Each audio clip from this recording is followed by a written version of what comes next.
I'm Rob, and thanks for stopping by my channel. Okay, here we are, friends. It's the moment that you've been waiting for. Well, I have at least. I'm talking about the sauce that ties this whole musical dish together. The Alfredo to your fettuccine. Okay, maybe not the Alfredo. It could actually be the noodles. I don't know. That was probably not a very good metaphor. But this is the intervals episode. Intervals are the basis of all music. When defined, it's simply the distance between two notes. You can play them individually, combine them into chords, you can stack them, all sorts of ways that you can use your intervals, but it is the foundation of everything in music theory. Throughout the last few videos, I suggested that you should memorize all the notes on the bottom two strings. This time you're going to be memorizing the intervals. These two things work in tandem with one another. So when it comes to understanding intervals, there are 12 terms that you need to memorize. Everything else in music is based off of this. So once you learn and start to use them, things will start to fall in place a little bit more. Think of intervals as the framework for music theory. Everything revolves around the distance between two notes. We can use these intervals that we learn in order to create reference points for playing and learning music. It doesn't matter what key you're playing in. Intervals will help you to understand this idea in a much deeper sense once you start to internalize them. So let's get started. Okay, we're about to get into the list of intervals that you'll need to learn. If you have an instrument, please play along. At the end of the day, it's all about the notes and comparing two tones. That's it. So grab your instrument and let's get to work. If you don't have an instrument, then you should probably just sing along, whistle. Even if you're just singing it inside your head, that works too. I think that people forget that you can practice music inside your brain, and you should practice music inside your head in order to internalize it. Okay, so here are the intervals that you need to learn. Now, let's just go ahead and break it down into 3 different sections. I think by breaking it down and learning these intervals in 3 sections will be helpful in learning and understanding how it all works together. So we're going to have our lower section, we're going to have our middle section, and our upper section. I'm just going to go ahead and play these intervals on the low E string just to kind of show you the distance between the notes on one string. Then we'll transition to the next part of this. Okay, so we're just going to start off by playing this on the low E string. We're just going to be moving horizontally from the open low E all the way up to the octave at the 12th fret. Then we're going to go into A flat, which is going to be based off of the low E string at the 4th fret. We're going to move things up a little more vertically speaking. All right, here we go. Unison note, just playing the low E string twice. Minor second, major second, minor third, major third, perfect fourth, that's the tritone, perfect fifth, minor sixth, major sixth, minor seventh, major seventh, and the octave. All right, so we're moving on to A flat. This is going to be on the low E string based off of the 4th fret root. Okay, here we go. Right there. There's your unison note. Minor second. Major second. Minor third. And you can also play that minor third going up to the 5th string right here.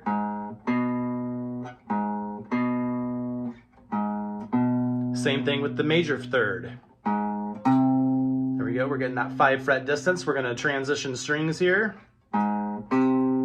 All right, and then so that's the lower section. Then we're gonna get into the middle section, which is gonna be your perfect fourth, tritone, and perfect fifth. There's your perfect fourth. There's your tritone. And there's your perfect fifth. That's like basically the rock chord. Okay, so that's a unison note and a perfect fifth. There's your power chord. Okay, moving on. We got our minor sixth. It's also played up here on the D string. Okay, major sixth, minor seventh, major seventh, and octave.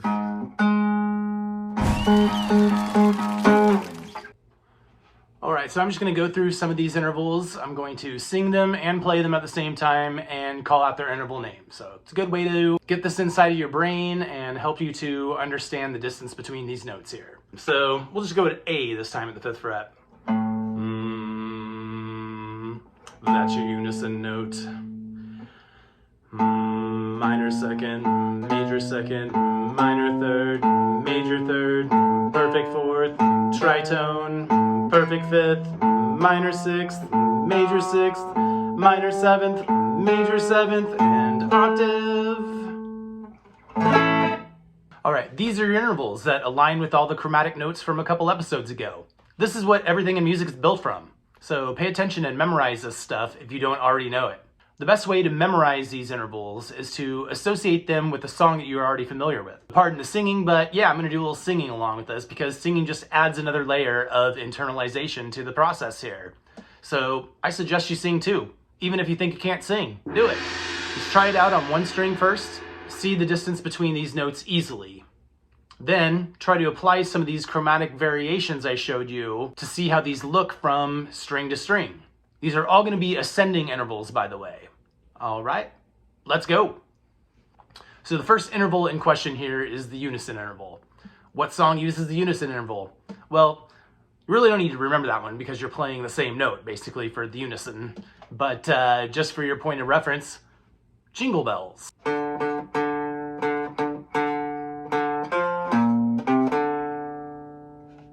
All right, now that I really need to play that one. Okay, the next one, your minor second.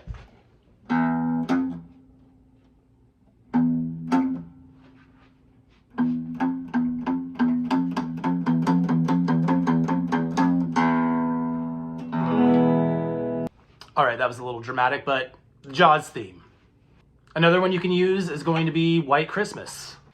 I said I'm dreaming of a white Christmas.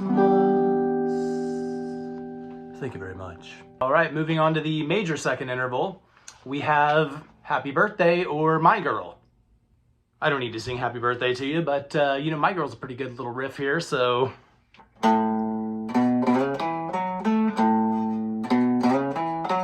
So that first step, major second interval. Now we're gonna get to rockin' here. The next interval in question is the minor third.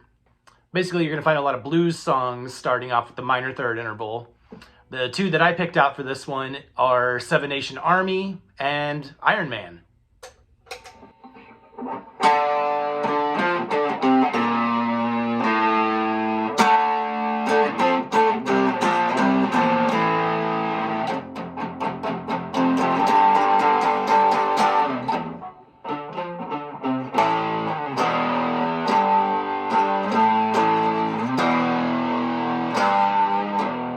All right, that's the minor third.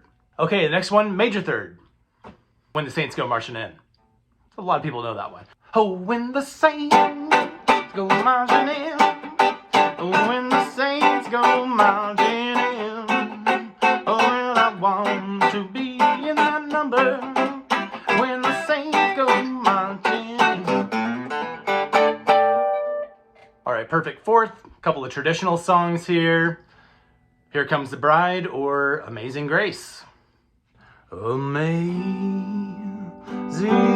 grace, how sweet the sound.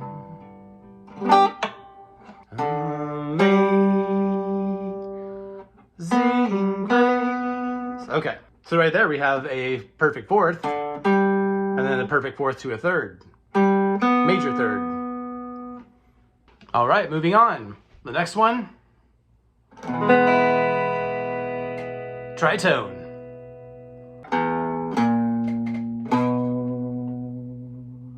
The Simpsons.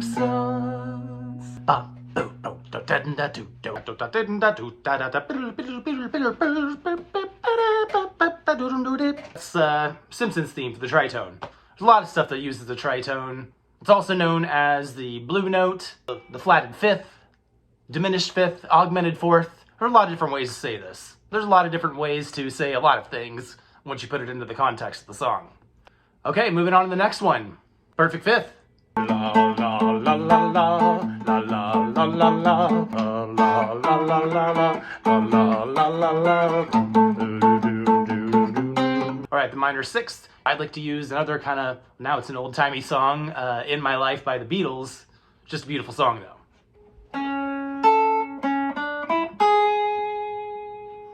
There are places I remember all my life, though some have changed. So that first interval, such a great song.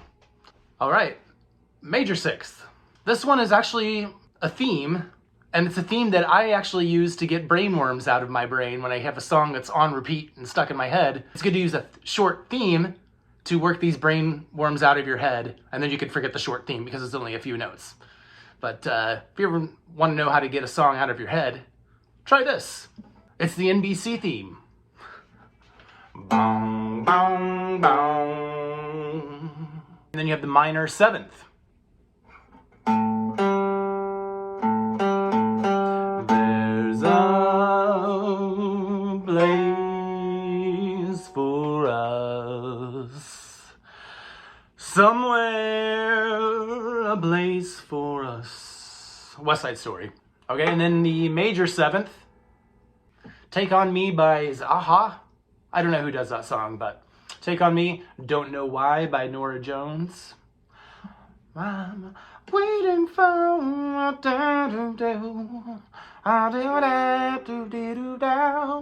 Take on me, take on me. All right, and then finally we have our octave.